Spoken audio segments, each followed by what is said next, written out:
스포츠 분석 토선생입니다. 매일매일 실전 배팅 중입니다. 스포츠 토토 배팅 노하우, 스포츠 분석 노하우 토대로 분석하고 있습니다.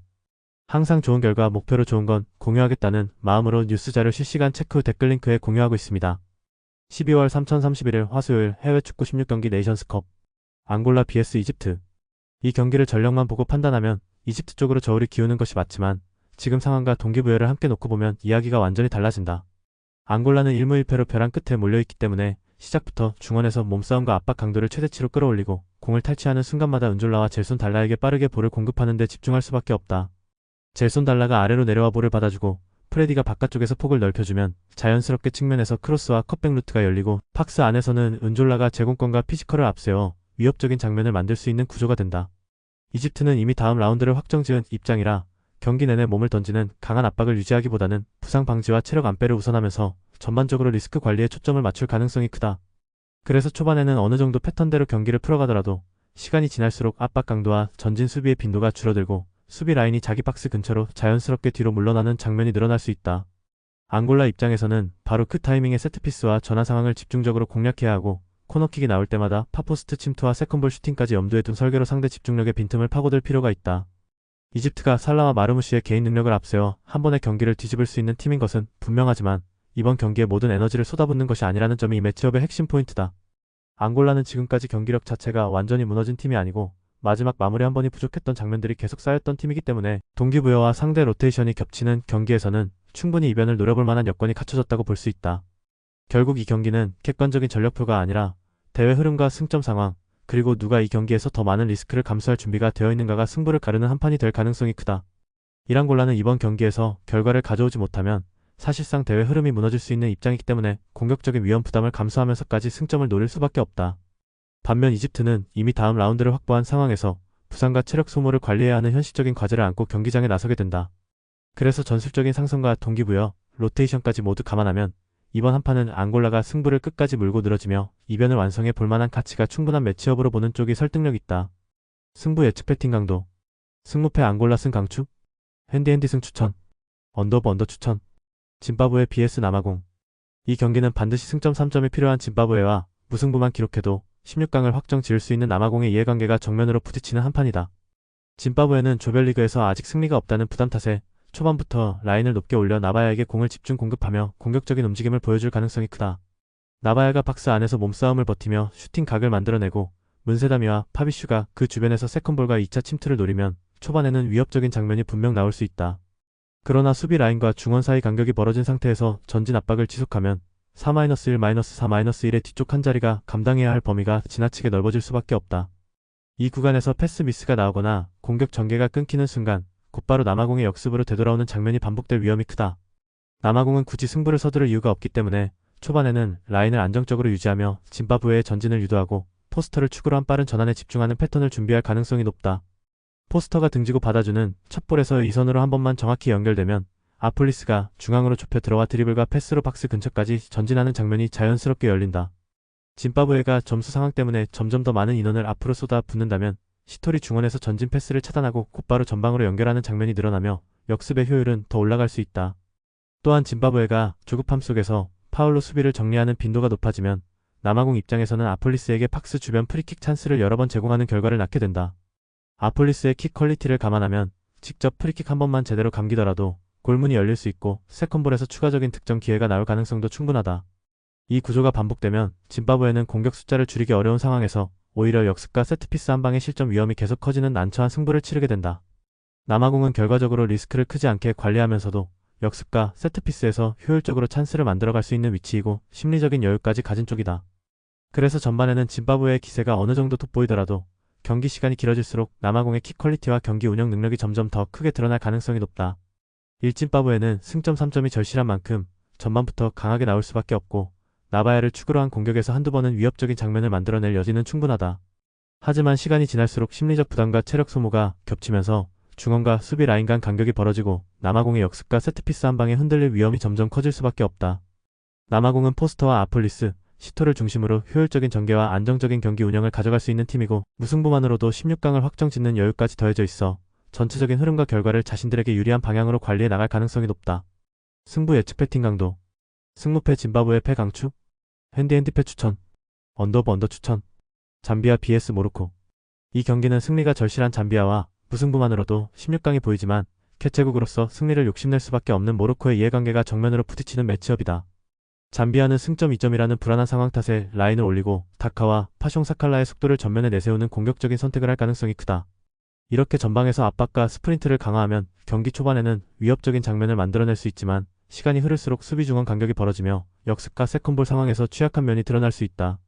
반면 모로코는 중원 숫자를 바탕으로 경기를 안정적으로 가져가며 굳이 무리해서 모든 국면을 쫓아다니지 않아도 자연스럽게 점유와 공간을 확보할 수 있는 구조를 갖추고 있다. 브라임 디아즈가 잠비아의 전방 압박을 한번 탈압박으로 풀어내는 순간 라이미와 측면 자원들이 뒷공간으로 곧바로 파고들며 박스 근처에서 위협적인 장면을 만드는 그림이 반복될 가능성이 높다. 게다가 모로코는 세트피스, 특히 코너킥에서 니어포스트를 향한 약속된 움직임과 헤더로 잘라먹는 패턴이 잘 정리되어 있어 경기 내용이 다소 답답해지더라도 세트피스 한두 번으로 분위기를 단번에 바꿀 수 있는 장치를 이미 갖고 있다. 잠비아 입장에서는 다카와 사칼라의 역습 한두 번으로 승부를 뒤집어야 하는 승부수를 던져야 하지만 그 과정에서 라인이 과도하게 높아지면 오히려 모로코의 빠른 전환과 침투에 큰 대가를 치를 위험도 크다. 또한 토너먼트 진출 조건상 모로코는 최소한의 리스크만 관리하면 된다는 점에서 경기 후반으로 갈수록 잠비아가 점점 더 무리하게 라인을 올릴 수밖에 없는 구도도 예상해 볼 수 있다. 이렇게 되면 잠비아는 역습 한 방으로 관중을 잠시 긴장시키는 장면은 만들 수 있겠지만 전체적인 기세와 기회 수에서는 모로코가 꾸준히 앞서는 그림이 만들어질 가능성이 높다.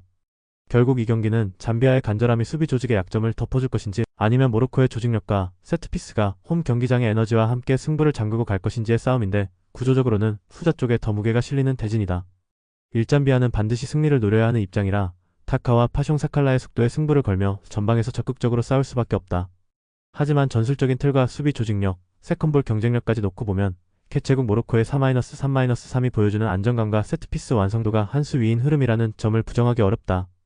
홈팬들의 강한 응원과 16강 진출 조건까지 더해지면 이번 경기는 잠비아의 무리한 전진을 모로코가 침착하게 받아낸 뒤 세트피스와 하프스페이스 침투를 앞세워 결과를 가져갈 가능성이 높은 매치업으로 보는 편이 합리적이다. 승부 예측 배팅 강도. 승무패 잠비아패 강추? 핸디패 추천. 언더 추천. 코모로스 vs 말리. 이 경기는 두 팀 모두 16강을 위해 반드시 승리가 필요한 상황에서 전술 완성도와 개인 기량의 차이가 얼마나 크게 드러날지를 보는 승부다. 코모로는 4-4-1-1 두 줄 수비를 앞세워 먼저 실점을 막고 사이드와 셀레마니의 측면 돌파, 모하메드의 연계를 활용한 역습 한 방을 노릴 가능성이 크다. 하지만 지금까지의 흐름을 보면 수비적으로는 어느 정도 버티더라도 공을 잡은 뒤 상대 진영까지 올라가는 과정에서 패스 미스와 판단 지연이 반복되고 있다. 중앙 미드필더들이 볼을 잡는 위치가 자꾸 뒤로 밀리면서 셀레마니와 모하메드가 상대 박스 근처에서 공을 받기보다 하프라인 아래까지 내려와야 하는 장면이 많다. 그래서 코모로가 공격을 시도해도 상대 진영 깊숙이 파고들기 전에 템포가 끊기고 결국 롱볼과 세트피스에 의존하는 단조로운 패턴으로 흘러가는 경우가 많다. 반면 말리는 상가레를 중심으로 중원에서 압박과 탈압박을 동시에 수행하면서 시나유코와 투레를 활용해 하프스페이스와 박스 측면을 집요하게 노린다. 특히 페널티 박스 주변에서는 상가레와 시나유코의 짧은 2대1 원투 패스가 반복되면서 수비수의 시선을 끌어당기고 투레가 반대 방향에서 타이밍을 맞춰 파고들며 마무리 각을 만든다. 이 패턴이 한번 착동하기 시작하면 코모로 포백은 오프사이드 라인을 정교하게 올리거나 내리기 힘들어지고 결과적으로 한 발 늦은 데인마킹을 할 수밖에 없는 상황에 몰릴 가능성이 높다. 또한 코모로는 박스 안 세컨볼 정리에 애를 먹는 편이라 첫 번째 슈팅이 막혀도 두 번째 세 번째 슈팅으로 이어지는 장면을 허용할 여지가 크다. 말리는 이 부분을 놓치지 않고 박스 근처에 최소 23명의 마무리 옵션을 두면서 세컨 찬스 슈팅 볼륨을 꾸준히 끌어올릴 수 있는 팀이다. 양팀 모두 승점 3점이 절실하지만 그 절박함을 전술과 디테일로 풀어낼 수 있는 능력 자체가 말리 쪽에 훨씬 크게 실려있다고 보는 것이 현실적이다. 코모로가 이 흐름을 바꾸려면 라인을 올려 중원 압박을 강화해야 하지만 그러기에는 뒷공간 커버와 수비 조직력이 그 정도 리스크를 감당할 수준이 아니다. 그래서 경기 전체 흐름은 코모로가 뒤로 물러서 버티는 시간대가 길어지고 말리가 점점 점유와 찬스를 늘리며 압박을 높여가는 방향으로 흘러갈 가능성이 크다. 후반으로 갈수록 상가레의 전진 패스와 시나요코의 침투, 투레의 마무리가 더 매끄럽게 맞물리면서 스코어까지 말리 쪽으로 서서히 기울어지는 그림을 예상하는 편이 합리적이다. 1코모로는 두 줄 수비로 버티고 역습 한 방을 노리는 구조지만 지금까지 보여준 전개 완성도와 박스 앞 수비 조직력만 놓고 보면 말리의 공세를 90분 동안 막아내기는 쉽지 않아 보인다. 말리는 상가레 시나요코 투레 축을 중심으로 하프 스페이스와 박스 측면을 집요하게 공략하며 필요할 때는 템포를 늦추고 필요할 때는 한 번에 전진하는 운영을 동시에 가져갈 수 있는 팀이다. 전력 전술 멘탈까지 종합하면 이번 경기는 말리가 흐름과 스코어를 모두 관리하며 승리를 가져갈 가능성이 더 높은 매치업으로 해석하는 편이 타당하다. 승부 예측 배팅 강도. 승무패 코모로패 강추? 핸디패 추천. 언더 추천. AS 로마 vs 제노아 CFC. 이 경기는 AS 로마의 박스투박스 전개와 제노아의 더블 피벗 앞 공간 관리 문제가 정면으로 충돌하는 매치업이다. AS 로마의 중앙 미드필더 마니코네와 크리스탄테는 최후방 수비 라인과 최전방 공격 라인 사이 공간에서 전형적인 박스투박스 움직임을 선보이며 공을 잡는 순간부터 상대 블록 사이를 가르는 전진 패스를 시도할 것으로 보인다. 특히 이 두 선수가 세로 축을 계속 왕복하면서 템포를 끌어올리면 전방 공격수 퍼거슨에게 결정적인 어시스트를 공급하는 공격 패턴이 경기 내내 반복될 가능성이 높다. 이때 퍼거슨은 박스 앞과 하프 스페이스를 동시에 활용하며 침투 타이밍을 잡는 유형이기 때문에 코네와 크리스탄테의 패스 타이밍과 맞물려 수비 라인의 균형을 무너뜨리는 역할을 수행하게 된다. 엘 샤라위의 안쪽 좁혀드는 움직임까지 더해지면 제노아 입장에서는 박스 안과 바깥을 동시에 막아야 하는 상황이 자주 만들어지며 수비 선택지가 과부하에 걸릴 가능성이 크다. 반면 제노아는 그동안 박스투박스 빌드업 전술을 메인 전략으로 활용하는 팀들에게 약한 면모를 보여왔고 더블 피벗 앞 공간에서 압박 타이밍이 늦어지는 순간마다 라인 간격이 단번에 벌어지는 약점이 반복되어 왔다. 오늘 경기에서도 이런 상성이 그대로 드러난다면 제노아 수비진이 페널티 박스 주변 지역에서 AS 로마의 전진 패스와 세컨 라인 침투를 제대로 막아낼 수 있을지는 솔직히 의문이다. 그랜베크와 스탄치우가 공격 전개에서는 분명 장점을 보여줄 수 있지만 로마의 강한 중원 압박과 빠른 전환 속도까지 감안하면 수비 가담 부담이 상당히 커질 수밖에 없는 그림이다. 콜롬보를 향한 크로스와 롱볼 패턴이 어느 정도 위협을 만들 수는 있겠지만 빌드업 단계에서의 템포와 블록 유지력에서 밀리는 순간이 잦아지면 공격 전개 자체가 끊기는 구간이 길어질 수 있다. 그리고 후반전 결정적 승부처 타이밍의 기가 막히게 교체 타이밍을 잡아서 교체 카드를 활용하는 AS 로마 벤치의 전술 전략이 더 돋보일 수밖에 없는 매치업이라는 점도 중요하다. 시간이 갈수록 로마는 벤치 자원을 통해 템포를 조절하고 한 번 더 강하게 몰아붙이는 국면을 만들 수 있지만 제노아는 압박 강도와 라인 유지력에서 점점 떨어질 가능성이 높다. 그렇기 때문에 후반 60분 이후 구간에서는 로마의 박스투박스 전개와 세컨 라인 침투가 더 큰 위력으로 돌아올 수 있고 세트피스나 세컨볼 상황에서도 로마 쪽이 더 많은 두 번째 기회를 가져갈 여지가 크다. 전술 상성, 공간 관리, 벤치카드 운용, 그리고 홈에서의 심리적 동기까지 모두 감안하면 이 경기는 AS 로마가 승부의 주도권을 쥐고 라인이 무너지는 타이밍을 끝까지 밀어붙일 가능성이 높은 흐름이다. 결국 오늘 매치업은 로마가 자신들의 강점인 박스투박스 전개와 벤치 파워를 한 번에 보여줄 수 있는 그림에 가깝고 제노아는 상성상 불리한 퍼즐을 맞춰야 하는 입장에 가깝다. AS 로마는 코네와 크리스탄테가 세로 축을 왕복하는 박스투박스 전개를 통해 퍼거슨과 엘 샤라위까지 자연스럽게 연결되는 공격 루트를 만들어낼 수 있는 팀이다. 반면 제노아는 이런 박스투박스 빌드업 전술에 유독 약한 상성을 보여왔고 더블 피벗 앞 공간과 박스 주변 수비에서 불안한 장면이 반복되는 흐름이라 오늘 경기에서도 라인 유지에 큰 숙제를 안고 들어간다. 전술 상성, 공간 관리, 그리고 후반 승부처에서의 벤치카드 활용까지 모두 고려했을 때 이번 매치업은 AS 로마가 홈에서 흐름과 결과를 동시에 가져갈 가능성이 더 높은 경기로 보는 쪽이 현실적인 판단이다. 승부 예측 배팅 강도. 승무패 AS 로마 승 강추. 핸디핸디 승 추천. 언더보버 추천.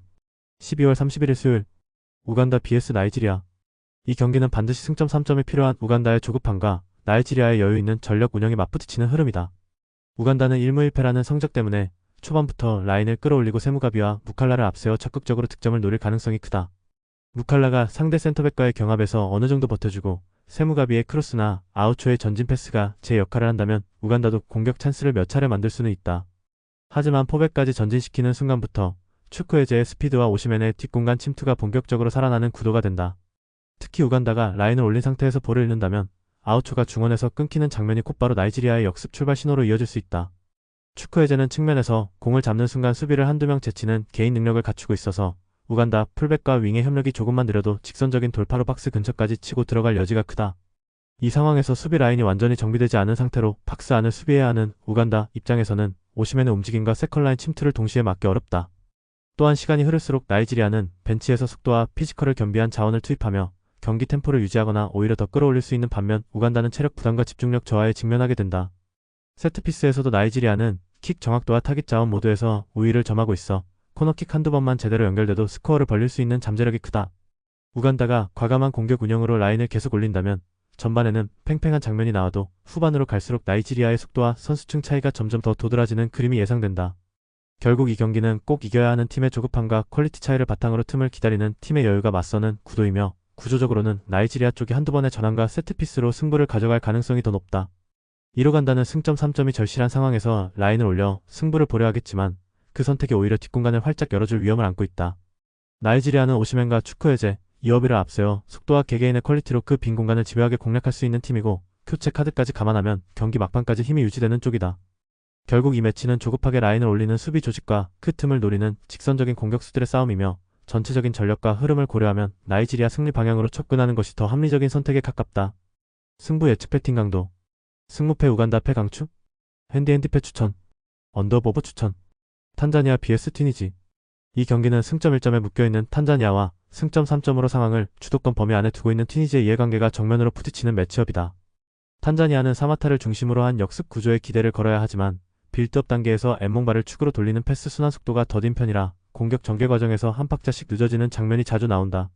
알라라키아가 측면에서 속도를 올려도 중원에서 공을 주고받는 템포가 느리면 상대 수비에게 정렬할 시간을 충분히 허용하게 되고 결국 사마타는 박스 앞에서 고립되는 그림이 반복될 수밖에 없다.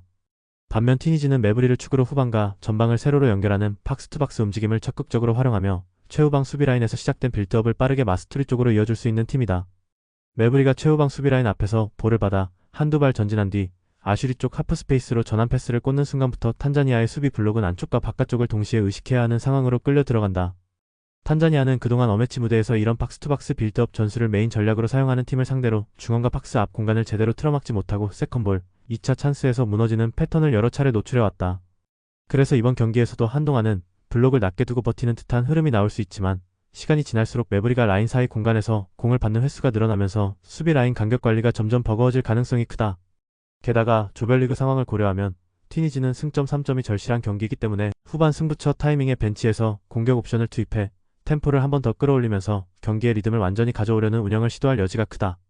탄자니아 입장에서는 교체 카드로 경기 양상을 통째로 바꿀 수 있는 유형의 자원이 많지 않고 전술적으로도 큰 변화를 주기보다는 기존 블록을 유지한 채 버티는 데 초점을 맞출 수밖에 없는 구조다. 그래서 후반 중반 이후에는 체력이 떨어진 상태에서 라인 사이 간격이 더 벌어지고 그 틈으로 메브리와 아슈리, 마스투리가 번갈아 침투하면서 박스 주변에서 연속적인 위협 장면을 만들어낼 가능성이 높다. 결국 이 경기는 초반에는 탄자니아가 깊게 내려선 수비로 간신히 버티다가 시간이 지날수록 튀니지의 박스투박스 전개와 교체 카드 운용에 밀려 흐름이 한쪽으로 기울어질 수 있는 구도로 보는 편이 합리적이다. 1탄자니아는 사마타의 한방과 알라라키아의 스피드에 기대해야 하는 구조지만 중원부터 박스 앞까지 이어지는 수비 조직력과 세컨볼 대응은 여전히 불안 요소로 남아있다. 반면 튀니지는 메브리의 박스투박스 전개와 아슈리, 마스투리의 연계를 통해 전술 완성도와 경기 운영 능력에서 우위를 점할 수 있는 팀이고 벤치의 교체 카드 활용까지 감안하면 한층 더 안정적인 그림을 그릴 수 있다.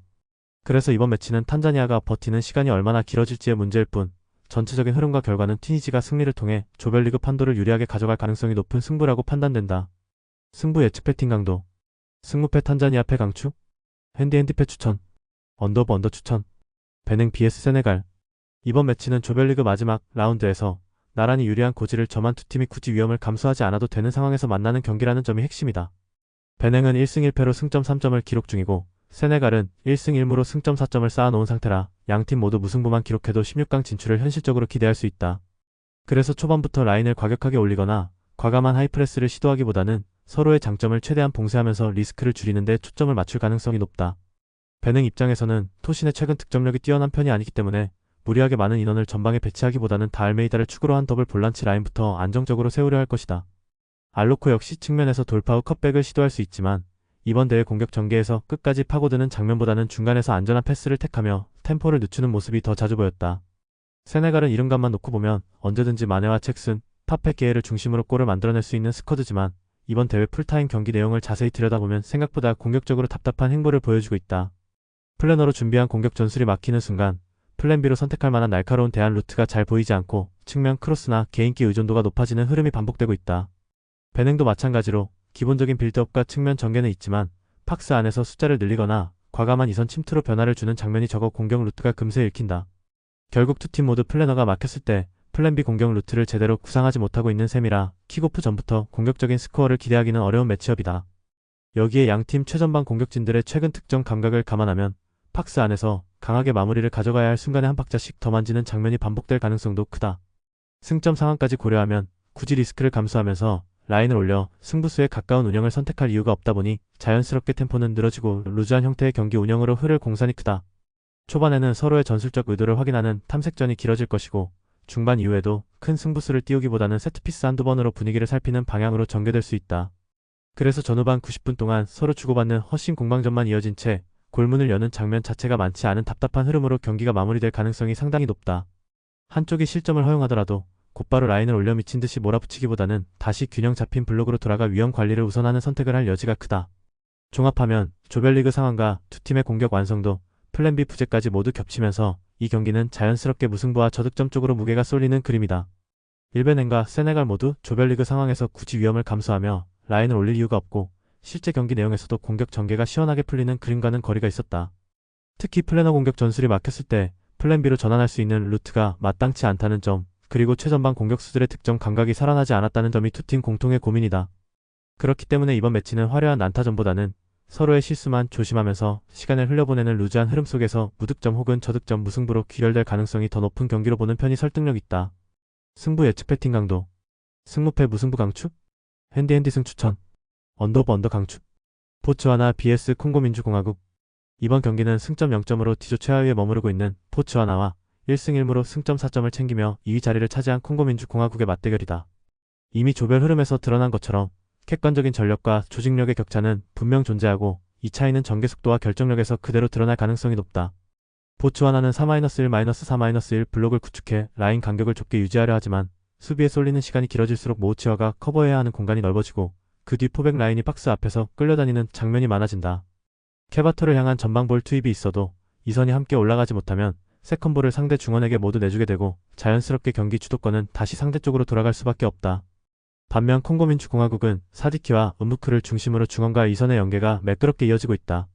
사디키가 중원에서 템포를 잡아주고 은무크가 하프 스페이스로 파고들며 박한부와의 삼각형 구도를 만드는 순간 보츠와나의 포백은 박스 부근에서 선택지가 극도로 제한된다. 특히 페널티 박스 측면 하프 스페이스를 향한 침투 패턴은 보츠와나 포백 수비진들이 라인 컨트롤에 익숙하지 못한 상황에서는 더욱 치명적으로 작용할 수 있다. 한 발만 늦어도 은무크에게 측면에서 컷백 각을 내주거나 박한부가 니어 포스트 쪽에서 먼저 자리를 잡는 장면이 나올 수 있다.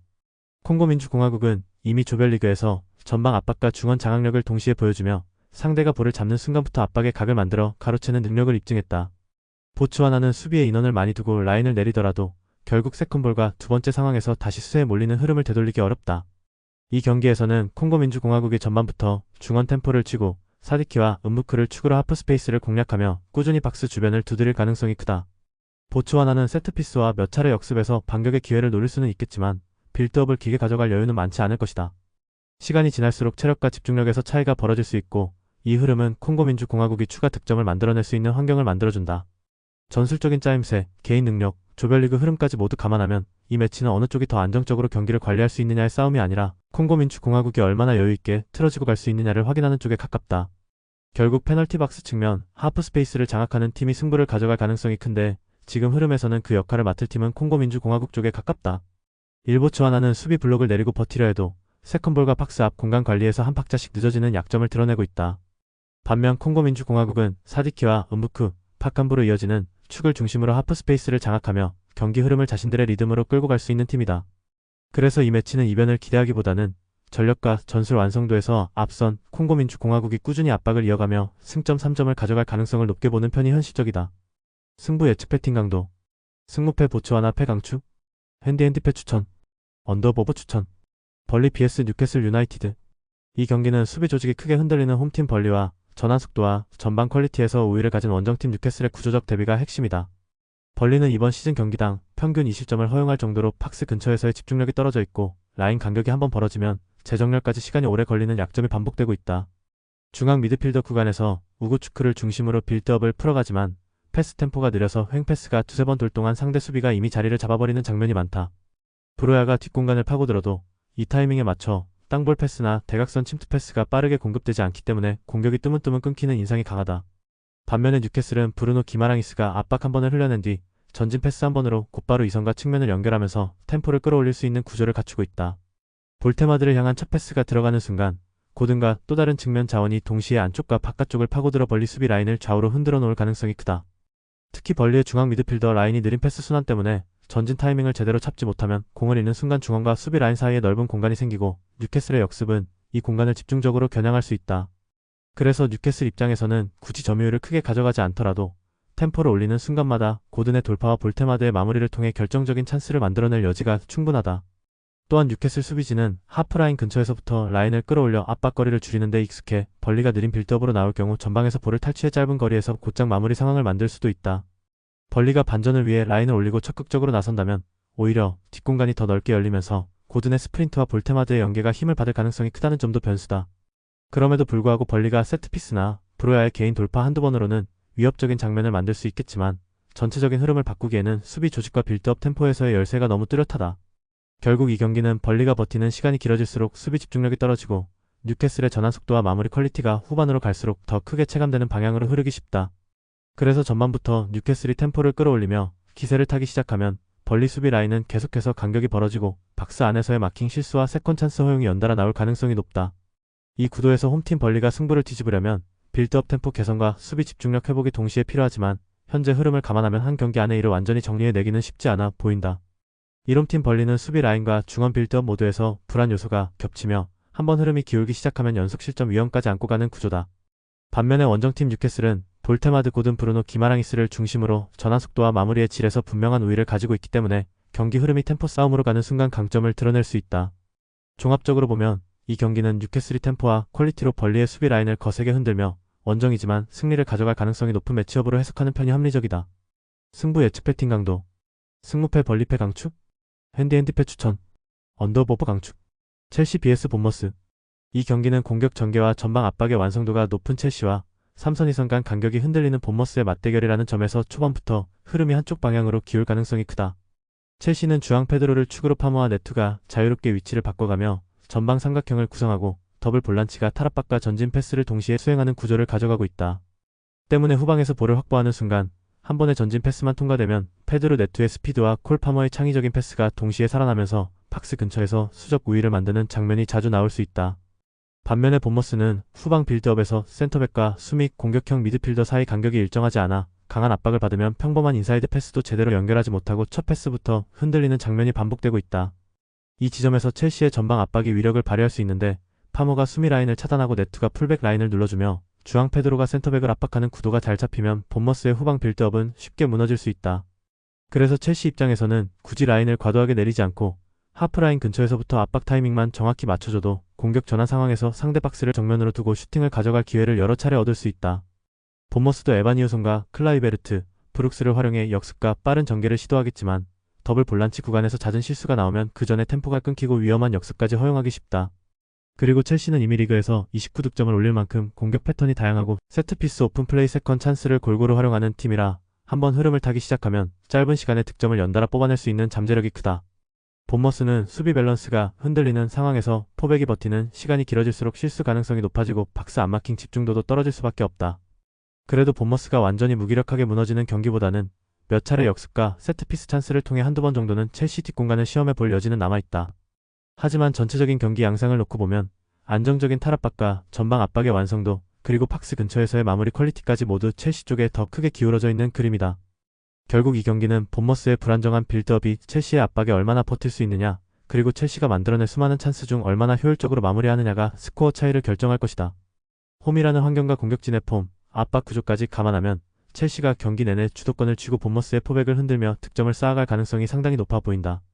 1첼시는 4-2-2-3-1 구조에서 전방 삼각형의 유기적인 움직임과 더블 볼란치의 직선적인 전진 패스를 앞세워 홈에서 상대를 몰아붙일 수 있는 공격 템포를 갖추고 있다.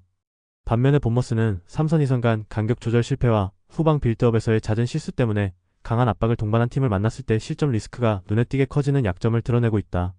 이런 전술적 상성의 최근 공격 흐름까지 겹쳐보면 첼시가 홈에서 주도권을 잡고 본머스 수비 라인을 흔들면서 승리를 가져갈 가능성이 더 높은 매치업으로 보는 편이 설득력 있다.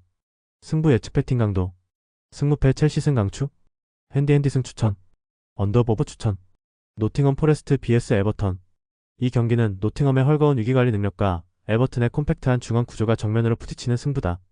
노팅엄은 이고르 제수스를 향한 전진 패스와 허드슨 오도이, 깁스 화이트의 연계를 통해 공격을 풀어가려 하겠지만 그 과정에서 볼을 잃는 순간 역습 리스크가 크게 열릴 가능성이 높다.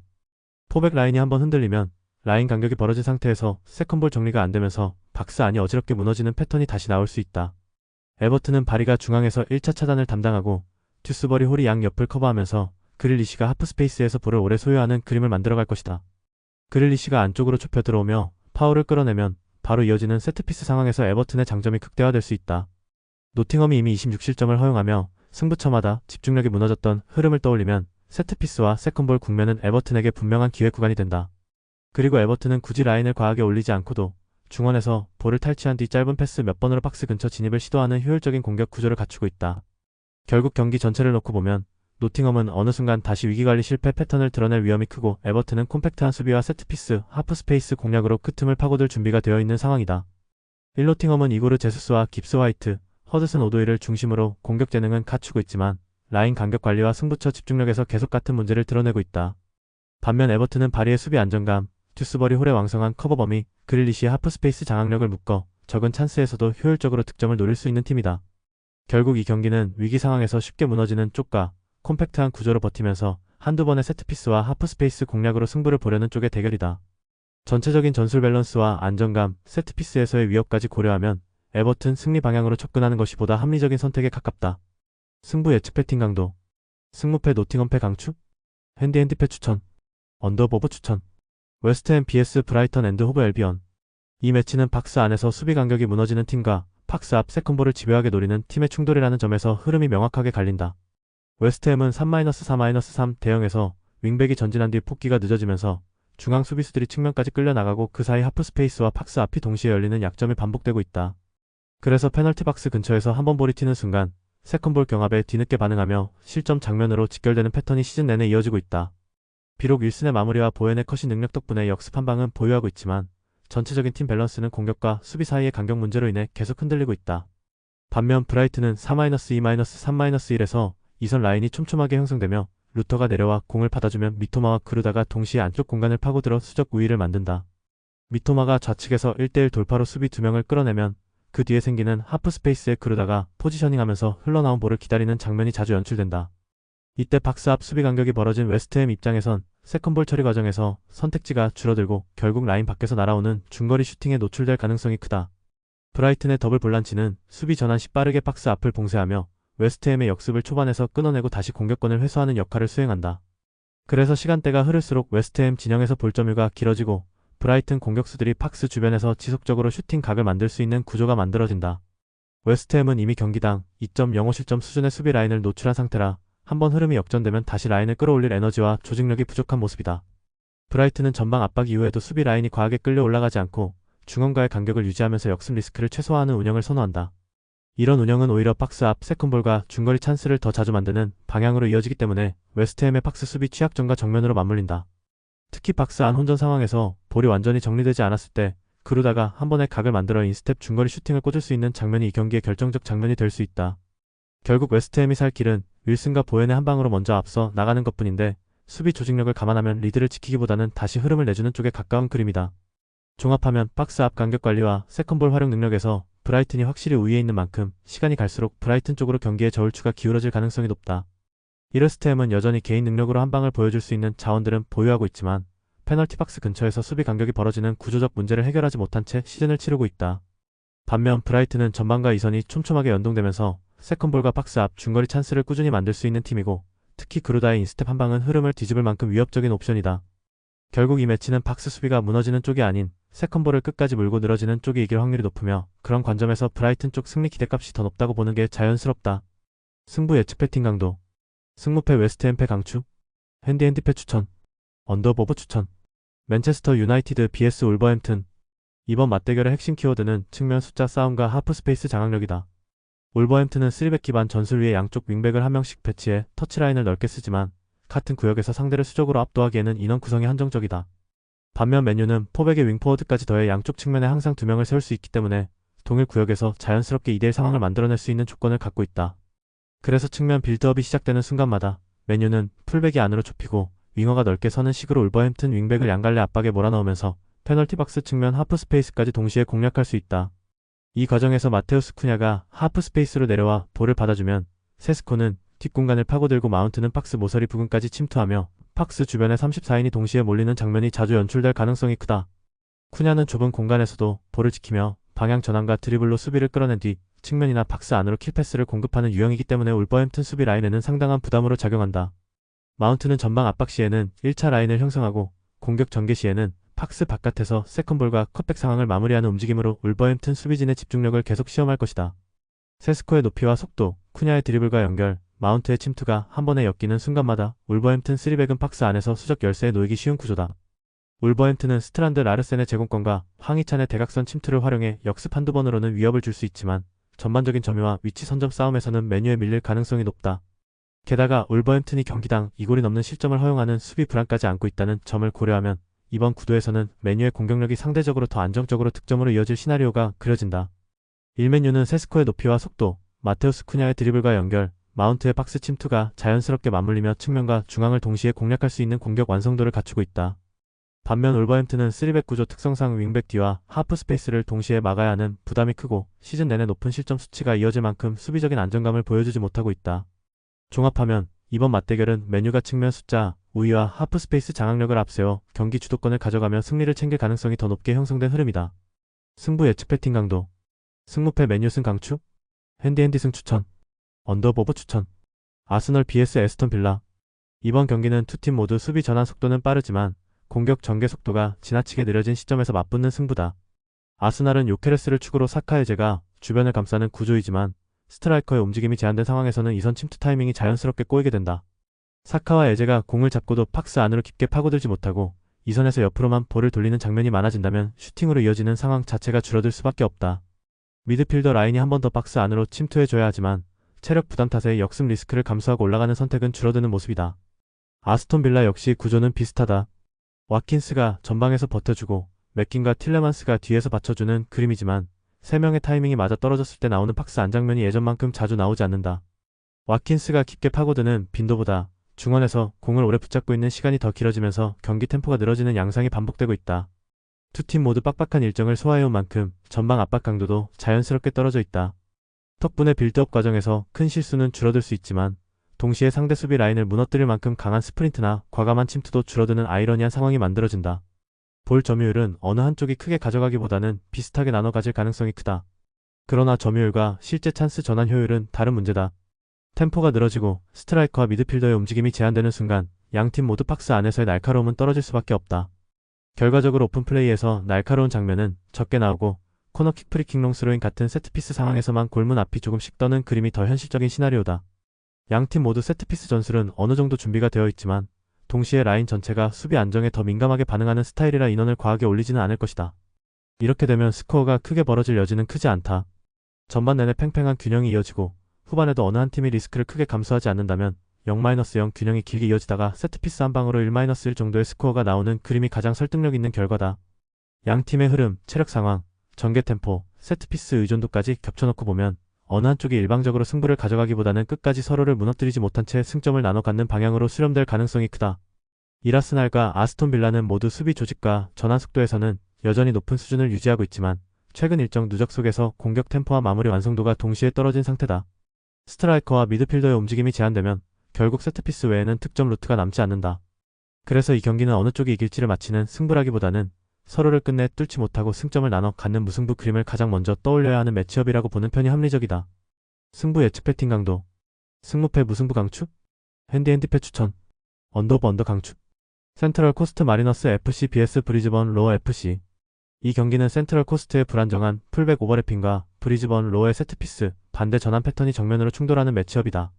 센트럴 코스트는 홈이라는 이점을 살리기 위해 라인을 올리고 전방 압박으로 기선 제압을 노리겠지만 풀백이 동시에 전진하는 구간이 길어질수록 측면 밸런스가 무너질 위험도 함께 커진다.